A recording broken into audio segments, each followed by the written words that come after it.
Assalamualaikum warahmatullahi wabarakatuh. Perkenalkan, nama saya Nabila Salsabila, NPM 1840501070. Di sini saya akan menjelaskan sedikit tentang pelanggaran persaingan usaha. Komisi Pengawasan Persaingan Usaha atau yang biasa disebut dengan KPPU adalah lembaga yang mempunyai tugas dan wewenang mengawasi dan menegakkan hukum larangan praktek monopoli dan atau persaingan usaha tidak sehat. Kemudian, KPPU mengenal dua macam pendekatan dalam menentukan hambatan suatu pasar, yaitu dengan pendekatan yang disebut dengan versi ilegal dan pendekatan rule of reason. Yang pertama, pendekatan versi ilegal.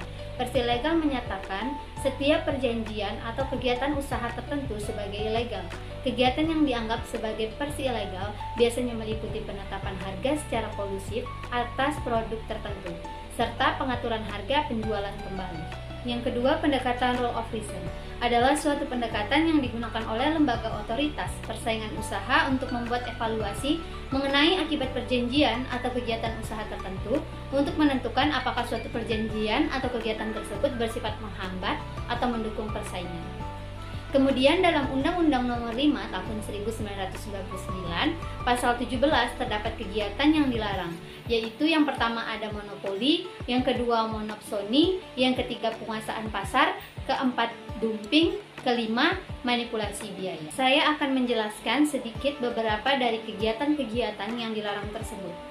Yang pertama ada kegiatan monopoli. Monopoli terdapat unsur di dalam pasal 1 Undang-Undang Nomor 5 Tahun 1999, yaitu adalah penguasaan atas produksi atau pemasaran atau barang atau penggunaan jasa tertentu dilakukan oleh satu pelaku usaha atau satu kelompok pelaku usaha. Yang kedua, monopsoni. Monopsoni merupakan sebuah pasar di mana hanya terdapat satu orang pembeli atau pembeli tunggal. Pembeli tunggal ini akan menjual dengan cara memonopoli atau dengan harga yang tinggi. Pada kondisi inilah potensi kerugian masyarakat akan timbul karena pembeli harus membayar harga yang lebih mahal dan juga terdapat potensi persaingan usaha yang tidak sehat. Selanjutnya ada penguasaan pasar.